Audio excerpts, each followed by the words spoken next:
I wanted to talk about tiers, but I'm not making a tier list. There is like kind of 3 aspects to this, and I want to like make sure they're split up so I can focus on like each point. Today, I specifically just want to talk about tier lists for this game and kind of like modern fighting games in general, I think. And then the other 2 points you'll have to wait for the next streams. Okay. So people have been making tier lists. I've been looking at a couple. This is not a tier list. I'm not gonna be really ranking people. You know, there's a lot of characters that people agree are really strong. Like how Soul, most people agree is like probably the best character. Mei super strong. Ram super strong. And I've had this thought because I've been thinking about this game and Dragon Ball. Okay, I've been thinking a lot about this game and Dragon Ball. I would consider, and especially like Leffen's tweet from yesterday about how strong Soul is in the context of modern fighting games. Like, if I use the line as like Street Fighter 5, you know, and like to be fair too, I don't like I only study my main game, so if I consider Street Fighter 5 to be the line, then I have like what Rev, because Guilty Gear Revelator came out like 2016, something like that, 2016, 2017. Then I'll be a Dragon Ball 2018, and I have these 3 games. But looking at other games too and seeing how other people talk about fighting games, I have a weird feeling about like what's important and / what is good. So what happens a lot, this happens in Dragon Ball a lot, it's happening in Guilty Gear right now.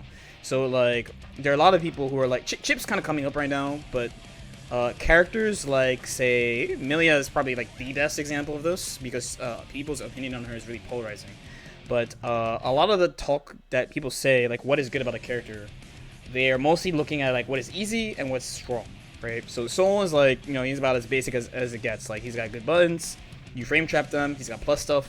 If they respect you throw them. The throw does a lot of damage. If they mash at the wrong spot, he does a lot of damage, right? Mei, kind of a bruiser. She doesn't actually have that great of a full screen game, but she has plus range, she's got a good command grab, etc., right? Ram, big buttons, hits you in the corner, mad damage. Pretty straightforward. In Dragon Ball, people also, for a long time, and I think they still kind of do, put a lot of weight on how easy the character is to and strong. But actually, in my time playing fighting games, a lot of what happens to tier lists is that like the potential of the characters is weighed kind of evenly with how like easy and strong things are. And sometimes when people make these tier lists where they only rate the things that are easy and strong at the beginning, well, later on, like let's say 6 months to a year later, the tiers look way different. This has actually happened in Guilty Gear before with, I'm gonna use Millie as an example because she's my main. With Milia in Exert Sign and Accent Core also, where she wasn't clearly strong at the start, and then by the end people were like, oh, she's like top 2, top 3 type of character. So it makes me think about like, do we not value like mastery so much anymore? Like I literally have a DM right now. I'm gonna read you this DM. I'm not gonna tell you the name. I'm gonna read this one because it's not a meme one, and I haven't answered him yet. But he goes, hey LordKnight, I got a question about Strife for you. I've been maining Milia, I play Leo also, and I'm trying to figure out, what does Milia have over Chip? It seems that Chip just outshines in Milia in a lot of ways. Just wondering what your thoughts are on these two characters and how they compare to one another. Thanks. And then his name, okay? Let's get these two characters on the screen. Because right now people are starting to get high on Chip. High on Chip. And I mean, Chip I think is definitely strong. The only thing these two characters have in common is that they're fast. Like, that's it. That's it. Besides that, they do pretty different stuff, honestly. The only things these characters have is that they're fast, and like the system mechanics don't favor them. Like they don't have a lot of life. They don't build meter very quickly because they're so fast.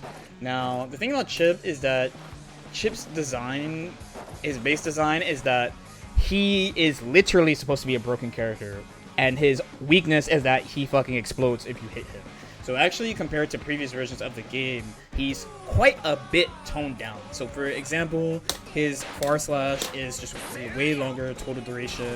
His close slash is no longer fucking 16 frame total duration. So let me break this down for you.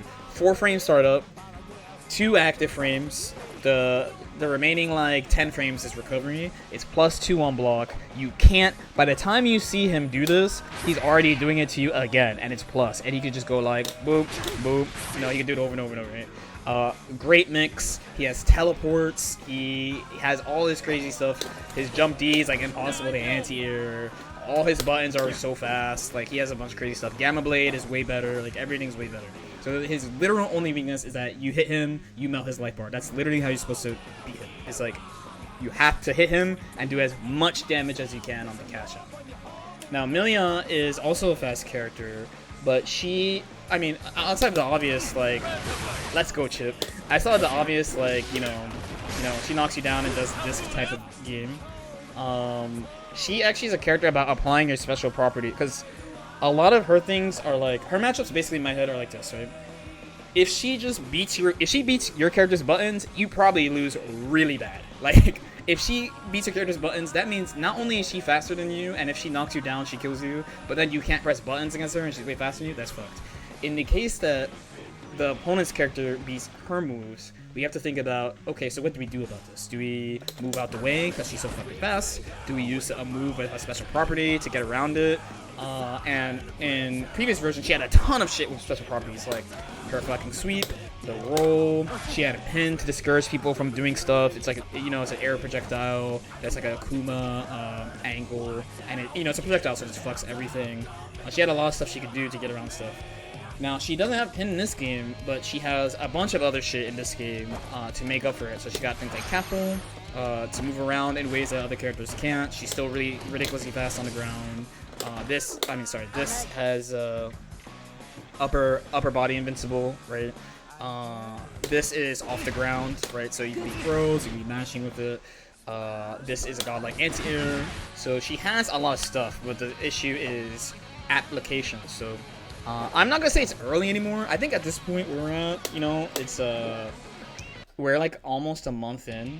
So I think it's not early anymore, and characters like the characters that people said were strong at the start are still going to keep going up. But I guess the main thing I'm trying to say is, like, I feel kind of bad that, like, people don't seem to value mastery so much anymore. Oh, I forgot to turn on my camera? Oh, let's fucking go. I'm not gonna fucking fix that shit, though. I mean, I am gonna fix it. I'd be like that sometimes. Yeah, I think people don't value mastery enough. But you could also be right about that. You know what I mean? So, for example, like in Dragon Ball, I think literally the concept of the character is easy and strong is important, because in Dragon Ball, there's just in neutral, there's so much shit you gotta look out for.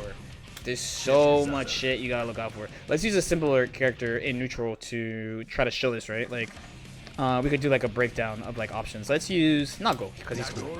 Like in Dragon Ball, when someone is approaching you, you know, like when someone's airborne, you have to look for a super dash, you have to look for a super jump float and all their weird options, and you probably don't have an anti-air. You have to look for off-screen assist calls. You have to look for a ton of stuff. It's actually pretty hard to deal with someone moving around, so having an easier way of like just pinning people down, like super dash DP against someone jumping, is so nice and easy, and it just fucking works, and you just bring them down, no effort.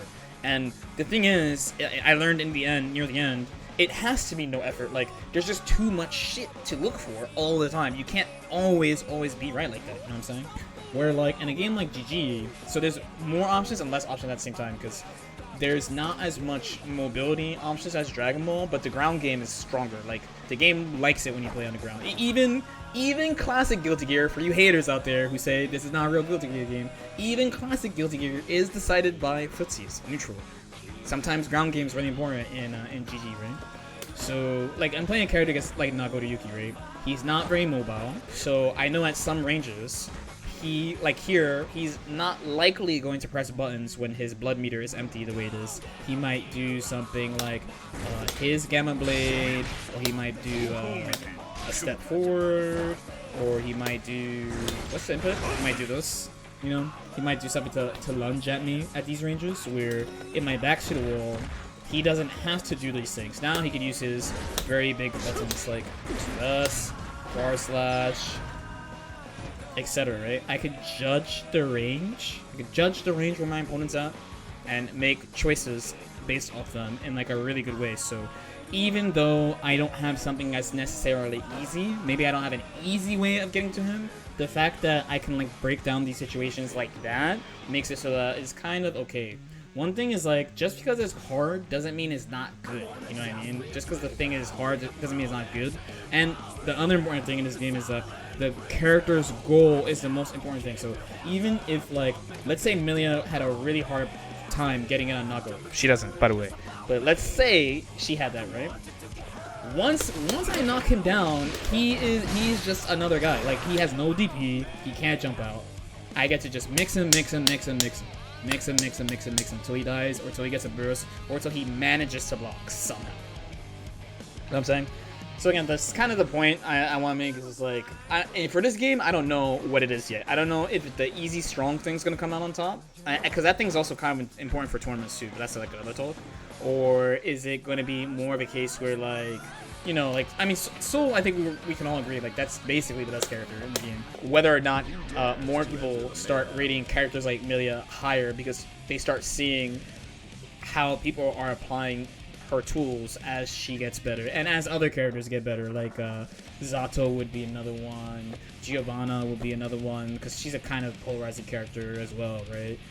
Leo would be another one. Leo's a pretty good example, because some people think he's like top 3. Other people, like, I think he's like high mid, personally. Like, I think he's pretty good, and you could definitely win tournaments with him, but I think over time, people start dealing with his things better, you know?